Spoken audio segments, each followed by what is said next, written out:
कबीर जी बहुत सुंदर एक दोहा लिखते हैं हमें सिखाने के लिए।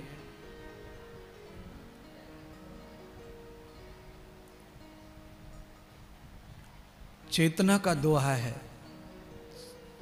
अचानक पूर्ण ज्ञान हो जाए हमें माया से बचने का, ऐसा दोहा गाया कबीर जी ने। माटी कहे कुम्हार से तू क्या रौंदत मोए, और एक दिन ऐसा आएगा मैं रौंदूंगी तोए।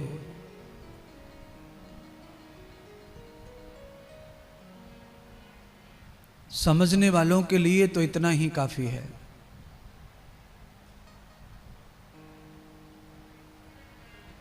क्योंकि हमारे जीवन के लिए दो पंक्तियां ही काफी रहती हैं। बड़े बड़े डाकू दो पंक्तियों से सुधर गए सत्संग की, और दो पंक्तियों से बड़े बड़े प्रेम में दरार पड़ गई, झगड़े, ईर्ष्या, दुश्मनी हो गई। दो मीठे बोल आदमी को अपना बना लेते हैं और दो कड़वे बोल अपने को भी पराया कर देते हैं।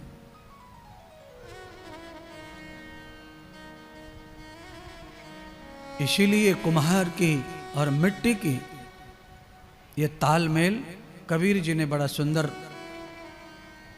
कुम्हार का अर्थ केवल वही नहीं है जो मटका बनाता है।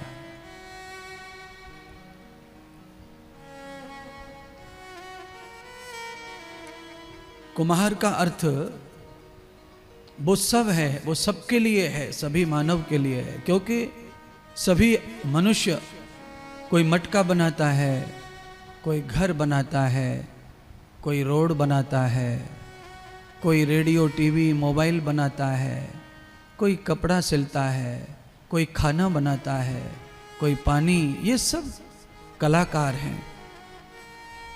और इन सबको ही संदेश है, तू क्या रौंदत मोए, एक दिन ऐसा आएगा मैं रौंदूंगी तो। क्योंकि हमारी जिंदगी का यही अर्थ भी और हसल भी यही है, असल भी यही है। सब जानते हैं कि यही तो होता है। एक दिन मिट्टी में मिल जाते हैं बड़े बड़े राजा महाराजा, बड़े बड़े धनपति, सब मिट्टी में मिल गए। कोई रहा नहीं बिना मिट्टी के मिले। जिनको दुनिया पूजती है, सिंहासन पर बिठाती है, वो भी मिट्टी में ही मिल जाते हैं। क्यों? पहले दिन आपने एक भजन सुना था, आप तो भूल गए होंगे क्योंकि आप तो रोज दुनिया भर का सुनते हैं। उस भजन की एक पंक्ति थी, आपने न सुनी हो तो सुन लो, कि संग ना चलेगा तेरे, संग ना चलेगा तेरे, चांदी और सोना,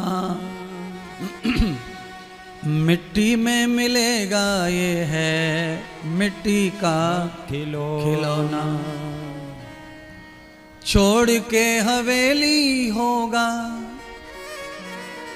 छोड़ कर हवेली होगा, मरघट में डेरा, ना कुछ तेरा ना कुछ मेरा। प्रभु नाम भजले भजले, राम नाम भजले भजले, मिटा ले अंधेरा, ना कुछ तेरा ना कुछ मेरा। जिस मिट्टी से सोना चांदी निकाला है, उसी में एक दिन मिल जाएगा। ये खिलौना भी उसी का है। मिट्टी से जो बनता है वो मिट्टी में मिलता है। ये तन भी मिट्टी का पुतला है। इसीलिए मटके के जितने फायदे आप उठा सकते हैं उठाओ। मटके में पानी भर लो, मटके में सब्जी, मटके में घी, मटके में दूध, मटके में दही, मटके में राशन, मटके में दाल और मटके में दारू, आपको जो पटे सो भर सकते हो। जैसे मटके का बुद्धि अनुसार बहुत सारा प्रयोग है, ऐसे ही स्तन का भी बहुत प्रयोग है, अगर मति हो अच्छी तो। क्योंकि इस शरीर से ही कोई रंक बनता है, कोई राजा, कोई भिखारी बनता है। ये शरीर ही है जो आपको अलग अलग सम्मान अपमान प्रस्तावित करवाता है। कितना गरूर है, कितना आपको अंदर से अहंकार है, और आपके अंदर कितना अज्ञान है। आप कितनी बातें मन में दिन भर करते हैं और बोल बोल के भी करते हैं। मैं ये कर दूंगा, मैं वो कर दूंगा, मैंने ये कर दिया। ये इस शरीर के कारण ही सब हो रहा है। भगवान करता हो के भी इस शरीर के बगैर कुछ नहीं कर सकते। परमात्मा के हाथ में हमारी बागडोर है, पर यह शरीर के बगैर कुछ नहीं है। जब शरीर में राम नहीं रहता तो शरीर तो रहता है, पर मक्खी हटाने के काम भी नहीं आता। मुंह खुला का खुला रह जाए, बंद नहीं होता। आंखें खुली की खुली रह जाएं, बंद नहीं होती। क्योंकि मिट्टी, शरीर जब बन गया, कुछ तत्व निकल गए, तो ये हाल हो जाता है फिर। इसीलिए श्रीमद् भागवत कथा के निमित्त या माध्यम से आपको समझाने का प्रयत्न हो रहा है, श्री व्यास जी के द्वारा, श्री सुखदेव जी के द्वारा, या हमारे द्वारा, कि आप जो कुछ भी अच्छा करना है वो जल्दी कर लो, जल्दी कर लो, नहीं तो मुंह फटा का फटा न रह जाए, आंखें फटी की फटी न रह जाए। बड़ा कठिन लगता है, चेहरा बड़ा बुरा लगता है फिर। इसीलिए जो कुछ करना है वो जल्दी करो।